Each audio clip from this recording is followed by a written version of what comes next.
प्रिय भक्तजनों, हर हर महादेव।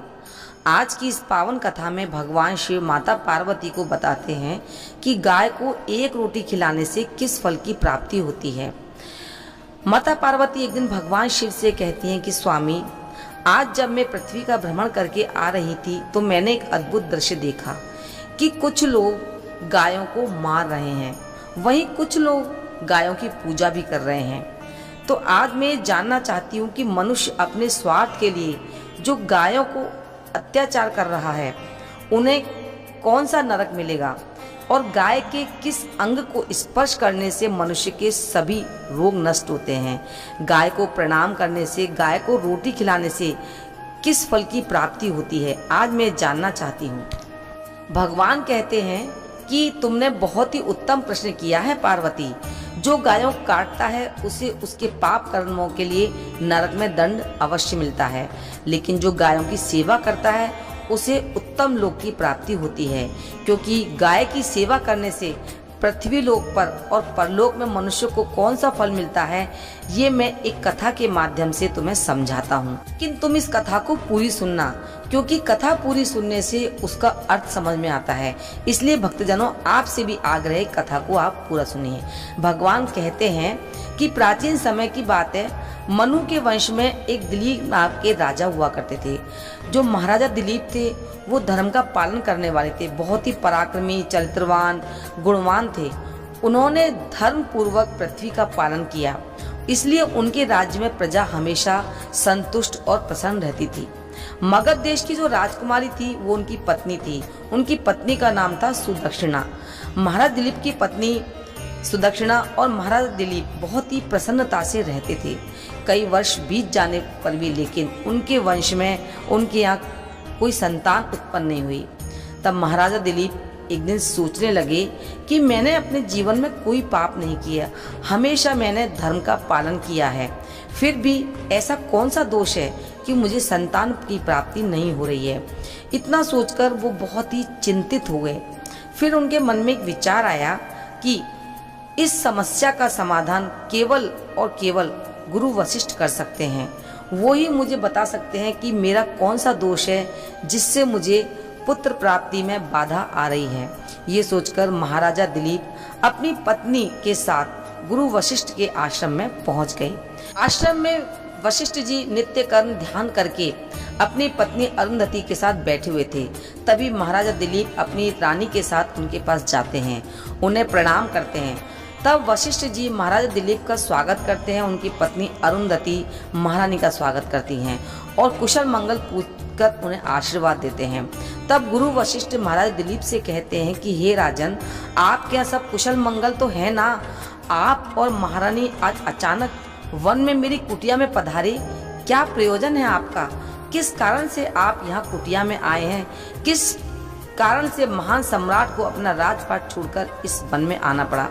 क्योंकि इक्ष्वाकु कुल के जो सभी राजा महाराजा हैं वो अपने पुत्र को अपना राज्य सौंपकर तपस्या करने के लिए वन में आते हैं, लेकिन आपने अभी आप तो जवान हैं, आपने अभी राज्य का कार्यभार संभाला है, अभी तक आपको पुत्र की प्राप्ति भी नहीं हुई है, फिर आप ऐसे में अपना राजपाट छोड़कर वन में क्यों चले आए? क्या जरूरत पड़ी आप जैसे महान सम्राट को यहाँ आने की? तब महाराजा दिलीप कहते हैं कि हे गुरुवर, मैं आपके यहाँ तपस्या करने नहीं आया, मैं आपके पास सहायता मांगने आया हूँ। आप मेरी सहायता कीजिए, बहुत बड़ी कृपा होगी, क्योंकि मैं बहुत ही कष्ट में हूँ। तो महर्षि वशिष्ठ कहते हैं कि राजन, आप जैसे सम्राट को किस बात की सहायता चाहिए? आप तो स्वयं सबकी रक्षा और सहायता करते हैं।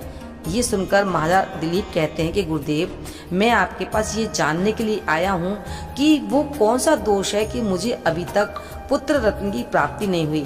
कृपा करके आप अपनी दिव्य दृष्टि से ये बताइए मुझे कि मेरा दोष कौन सा है और दोष का निवारण कीजिए, जिससे कि मुझे पुत्र की प्राप्ति हो, क्योंकि पुत्र के बिना तो मेरा जीवन व्यर्थ चला जाएगा, मुझे मुक्ति भी नहीं मिलेगी। ये सुनकर गुरु वशिष्ठ कहते हैं कि राजन, ये तो आश्चर्य की बात है, लेकिन मैं आपकी सहायता जरूर करूंगा। और फिर महर्षि वशिष्ठ अपनी दिव्य दृष्टि से महाराज के भूतकाल को देखते हैं, तो वो देखते हैं कि राजा से एक बहुत बड़ी भूल हुई है। और महर्षि वशिष्ठ महाराज से कहते हैं कि हे राजन, आपने एक बहुत बड़ी भूल की है और आपको इसका ज्ञान है ही नहीं। जब आप इंद्रलोक में देवराज से मिलकर लौट रहे थे, तभी रास्ते में कल्प वृक्ष के नीचे एक गाय खड़ी थी और उसके साथ उसका बछड़ा भी खड़ा हुआ था। वो गाय और बछड़ा बहुत ही व्याकुल थे, भूख से तड़प रहे थे, लेकिन आपने उन कामधेनु गाय को ना तो भोजन कराया, ना ही उन्हें प्रणाम किया। उस गाय ने आपसे सहायता भी मांगी, लेकिन आप अपनी खुशी में इतने खोए हुए थे कि आपको उस गाय की पुकार भी सुनाई नहीं दी। आपकी कृतज्ञता को देखकर वो गाय इतनी दुखी हुई कि उसने आपको श्राप दे दिया। हे राजन, जो मनुष्य गाय को कष्ट में देखकर उसकी सहायता नहीं करता, भूखी गाय को भोजन नहीं कराता, उसे महापाप लगता है और उसी गाय के श्राप की वजह से आपको कोई संतान नहीं है। इस तरह से महर्षि वशिष्ठ ने महाराजा दिलीप को उनके दोष के बारे में बताया। जब महाराजा ने ये सब सुना तो बहुत दुखी हुए और पश्चाताप करते हुए कहने लगे, अरे धिक्कार है मुझ पर, मैंने क्या कर दिया। मेरी मूर्खता की वजह से एक गाय और उसके बछड़े को इतना दुख सहन करना पड़ा। मुझे तो राजा बने रहने का भी अधिकार नहीं है। भगवान शिव कहते हैं कि हे देवी। फिर महाराज महर्षि वशिष्ठ से कहते हैं कि गुरुदेव, मैं अपनी इस भूल को सुधारना चाहता हूँ, उसका प्रायश्चित करना चाहता हूँ। कृपा करके मुझे कोई उपाय बताइए जिससे मैं इस पाप से मुक्ति पा सकूँ। मैं जानता हूँ कि मेरा अपराध क्षमा करने की योग्य नहीं है, लेकिन मैं प्रायश्चित करना चाहता हूँ। तब महर्षि वशिष्ठ कहते हैं, राजन, आप दुखी ना हो, इससे मुक्ति पाने का एक उपाय है। आप मेरे आश्रम की नंदिनी नाम की जो गाय है उसकी सेवा करो। वो उसी कामधेनु गाय की पुत्री है जिसकी आपने सहायता नहीं की थी। अपनी पत्नी के साथ मिलकर उस गाय की आप सेवा पूजा करो, उसकी आराधना करो, तो वो प्रसन्न होकर आपको अवश्य पुत्र प्रदान करेगी। तभी वो नंदिनी गाय बाहर से उस आश्रम में प्रवेश करती है। तो गाय को आता देखकर गुरु वशिष्ठ कहते हैं, राजन देखिए, केवल स्मरण करने मात्र से ही ये कल्याण करने वाली गाय स्वयं चलकर आई है। आप बहुत भाग्यशाली हैं और ये गाय निश्चित रूप से आपके हर दुख को दूर करेगी। आप वन में इस नंदिनी गाय के पीछे पीछे चलकर इसकी सेवा करना, जंगल में रहने वाले हिंसक पशुओं से इसकी रक्षा करना और आश्रम में लौट आने पर रानी सुदक्षिणा इस गाय की सेवा करे, इसकी पूजा करे, तो ये प्रसन्न होकर निश्चित ही आपको पुत्र प्रदान करेगी। तब महाराज दिलीप ने ऐसा ही करने का वचन दिया और दूसरे दिन सुबह महारानी ने गाय की पूजा की और महाराज उस गाय को चराने के लिए वन में लेकर गए। जब वो गाय चलने लगी तो महाराज उसके पीछे पीछे चलते चलते इधर उधर से हरी हरी घास लाकर उस गाय को खिलाते। जब वो गाय किसी वृक्ष के नीचे बैठती तो महाराज उस वृक्ष के नीचे उसके साथ बैठकर विश्राम करते, गाय के शरीर से मच्छर डांस को हटाते, अपने हाथों से उसके मस्तक को, पीठ को सहलाते। इस तरह से महाराज उस गाय की सेवा करने में लगे रहते। जब शाम हुई तो महाराज उस गाय के साथ आश्रम में लौटे। जैसे आश्रम में पहुंचे, गाय ने अपने खुरों से महाराज पर धूल उड़ाई, जिससे कि महाराज का शरीर पवित्र हो गया और उनके सभी पाप नष्ट हो गए। फिर महारानी सुदक्षिणा ने भी आगे आकर नंदिनी गाय की अगवानी की, विधि पूर्वक उस गाय का पूजन किया और बारंबार उनके चरणों में मस्तक झुकाकर प्रणाम किया। फिर गाय की प्रदक्षिणा की और हाथ जोड़कर उनके आगे खड़ी हो गई। फिर उस गाय ने उन रानी की पूजा को स्वीकार किया और रानी पर अपनी दृष्टि डालकर उनके सभी दोष समाप्त कर दिए। गाय की दृष्टि पड़ते ही रानी अत्यंत पवित्र हो गई। इस तरह से महाराजा दिलीप को उस नंदिनी गाय की सेवा करते हुए 20 दिन निकल गए। फिर 21वें दिन महाराज जब गाय को लेकर वन में गए तो गाय चढ़ते चढ़ते हिमालय पर्वत पर चली गई। तो महाराज भी उनके पीछे पीछे चले गए। वहाँ उस पर्वत पर खड़े होकर महाराज दिलीप उस हिमालय पर्वत की सुंदरता को निहार रहे थे। तभी एक शेर ने आकर उस नंदिनी गाय को बलपूर्वक दबोच लिया। राजा को उस शेर के आने की आहट भी नहीं हुई। उस शेर के चंगुल में फंसी नंदिनी गाय ने दयनीय स्वर में बड़े जोर से चीत्कार किया कि हे महाराज, मेरी रक्षा करो। जैसे ही महाराज ने उस गाय की पुकार सुनी तो उन्होंने देखा कि एक बहुत ही बड़ा भयंकर विशाल शेर उसने उस गाय को दबोच रखा है और गाय की आंखों से आंसुओं की धारा बह रही है, जिसे देखकर महाराजा बहुत ही व्याकुल हो गए। उन्होंने तुरंत अपना बाण निकाला और धनुष की डोरी पर रखा, उस शेर को मारने के लिए प्रत्यंचा खींची। तभी उस शेर ने महाराज की तरफ देखा तो शेर की दृष्टि पड़ते ही महाराज का शरीर बिल्कुल स्तब्ध सा हो गया। उनकी शक्ति क्षीण हो गई, उनका सारा जो बल था वो नष्ट हो गया। अब उनके अंदर इतनी भी शक्ति नहीं बची थी कि उस बाण को से उस शेर को मार सके, उस पर प्रहार कर सके। तब शेर महाराज से कहने लगा कि राजन, मेरे ऊपर प्रहार करना आपके बस की बात नहीं है, क्योंकि भगवान शिव मेरी ही पीठ पर पैर रखकर नंदी पर बैठते हैं, इसलिए आप मुझे मारने की चेष्टा ना करें, यहाँ से लौट जाएं, क्योंकि विधाता ने आज मेरा ग्रास इस गाय को नियुक्त किया है, इसलिए आप इसमें दखल अंदाजी ना करें। भगवान शिव कहते हैं कि वो शेर फिर से कहता है कि मैं जानता हूँ राजन, आप सूर्यवंश में जन्मे हुए राजा दिलीप हो। इस हिमालय पर्वत पर भगवान शिव की बहुत बड़ी माया फैली हुई है, इसलिए आप यहाँ से निकल जाओ। तब महाराज ने कहा कि हे मृगराज, कृपा करके आप इस गाय को ना मारें। वो महर्षि वशिष्ठ की संपूर्ण मनोरथ को सिद्ध करने वाली नंदिनी गाय है, इसकी हत्या करने पर तुम्हें बहुत पाप लगेगा। और गुरुदेव ने इस गाय की रक्षा और सेवा करने का मुझे आदेश दिया है। इस गाय का एक बछड़ा भी है जो बहुत छोटा प्यारा सा है, घर पर इसकी राह देख रहा होगा। मैं इस गाय को मरने के लिए छोड़कर नहीं जा सकता। तुम भगवान शिव के सेवक हो, इसलिए तुम्हारे हाथ से इस गाय को छुड़ाना मेरे लिए असंभव है। इसलिए मैं आपसे विनती करता हूँ कि आप इस गाय को जीवन दान दे दीजिए। इस गाय के बदले मैं तुम्हें अपना शरीर समर्पित करता हूँ, जिससे कि तुम्हारी भूख शांत हो जाएगी और इस गाय की रक्षा भी हो जाएगी और मेरे जो वचन दिया है उसका पालन भी हो जाएगा।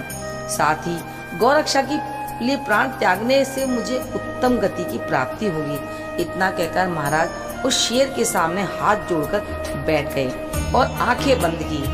तभी अचानक से राजा के कानों में एक स्वर पड़ा, बेटा उठो, मैं तुम्हारी सेवा से बहुत प्रसन्न हूँ। ये सुनकर महाराज ने आंखें खोली और उठकर खड़े हुए तो देखा कि सामने उस गाय खड़ी है और वो शेर कहीं दिखाई नहीं दे रहा।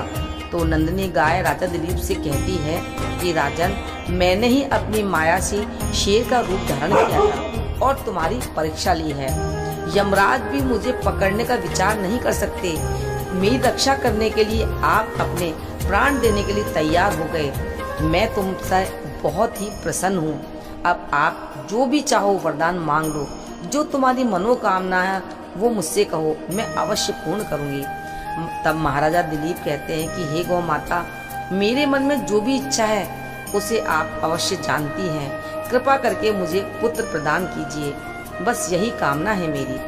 फिर उस नंदिनी गाय ने कहा कि बेटा, तुम पत्ते के दौने में मेरा दूध लेकर उसका पान करो, इससे तुम्हें बहुत बुद्धिमान और गुणवान पुत्र की प्राप्ति होगी। महाराजा दिलीप कहने लगे कि ए माता, इस समय मैं आपके मधुर वचन सुनकर ही इतना तृप्त हो चुका हूँ। अब आप मेरे साथ आश्रम चलिए, मैं आपकी पूजा आराधना करके और मेरे अनुष्ठान को पूरा करके आपके अमृत समान दूध का पान करना चाहता हूँ।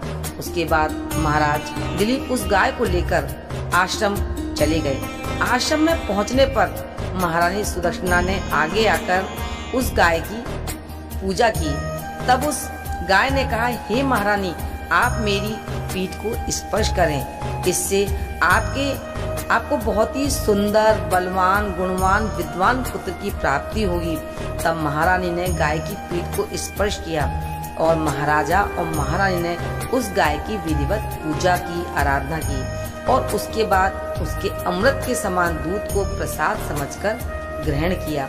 उन दोनों की प्रसन्नता को देखकर महर्षि वशिष्ठ कहने लगे, हे राजन, अब ये गाय तुम दोनों से बहुत प्रसन्न है, तुम्हारी मनोकामना अवश्य पूरी होगी।